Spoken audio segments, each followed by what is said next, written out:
I think I've played volleyball like once in my life and never ever watched it professionally, but sports anime just gets me going. But watching something and playing something is totally different. Play for the competition, the growth, the adrenaline, and I watch for the storylines, the characters, and the hype. Haikyuu is one of the best in the genre for this. It's beloved by so many, so I'm likely not covering new ground when talking about sports generally and why people watch them. But something Haikyuu draws upon, which upholds these key aspects of storyline, characters, and hype, is the flashback.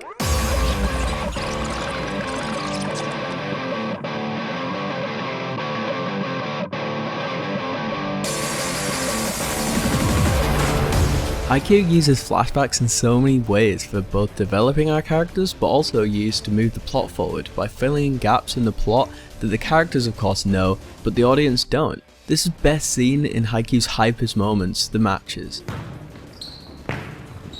Hidden tactics the coach has gone over, flashbacks to training we've seen before and training we haven't. Or like in season 2, a little scene background character, Inuyashita, is brought out to sub in for an injury, and in doing so we learn about this guy we've never seen before. He's always just been in the background. Rather than just showing us he's scared, as of course he is, he's barely played. They also show why, with his regrets in dropping out and not training. It's just like filling in these tiny characters that fleshes out the world and makes it feel so much more realistic. This flip of me not caring about a character to suddenly relating to his motives is something so wonderful, and not only this, but it also means it can build up tension for the match that's still ongoing. Even more tension is now on the line than ever before. One of Haikyuu's biggest strengths is this big cast of characters. With so many rivals, all with fun designs and interesting personalities, which again get explored in both cutaways from the match to their own commentary through dialogue and in their own head, or of course through the flashback.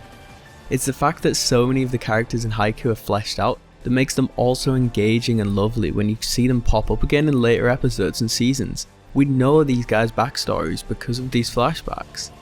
And something so unexpected but so great is Haikyuu's greatest lesson, which is that everyone has a story and everyone has a perspective to who they are.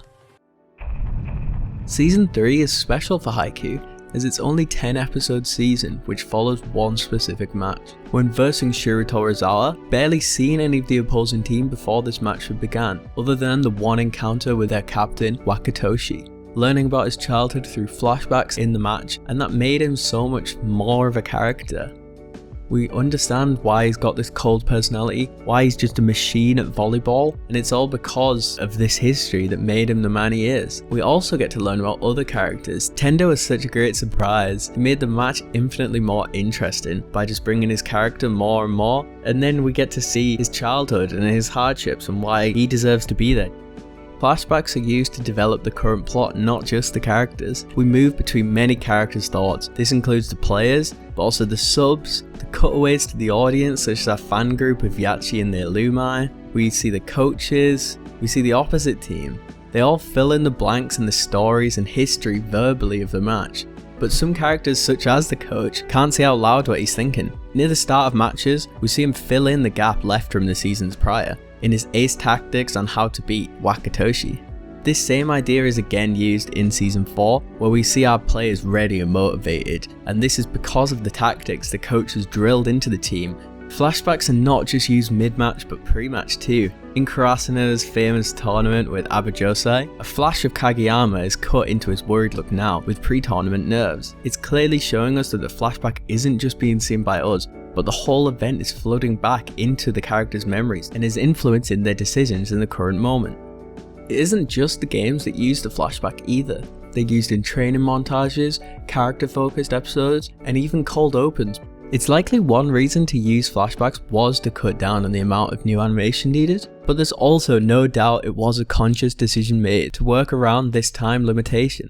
And right from the first episode there's flashbacks, but it's new footage, all the ones the characters' pasts are after all. Haikyuu's storylines often never end at the end of one episode, always leave something in suspense ready for the next one. Cliffhangers, flashbacks, and non-linear storytelling methods have been ingrained in sports anime since forever. It's a staple of the genre. The tense moments of Haikyuu stand upon these flashbacks, and are what make it so hype. Fleshed out characters, the motives, a more interesting structure all make this a deeper show. Haikyuu is upheld by all of these different storytelling methods, and it's a much better show because of it. Hey, so you're probably wondering who this is, so I'll keep this chat bit quick at the end of this video. I used to make anime videos under the name Tipper Anime. I've suddenly had a drive to make videos again. I know this sounds like a cheesy update video that everyone does, which is why I'm just putting it on at the end here, but I do have other videos in the pipeline. They're going to be coming out somewhat regularly, or more than every 3 years. It's worth sticking around for. There's going to be videos on everything from gaming, film, music, the internet, or just other pop culture stuff that I love and find interesting and want to share with you all. I can't also end this without mentioning the manga does also have flashbacks, and the anime is an adaptation. Of course it is, but I'm an anime watcher, so this is all that's going to be said.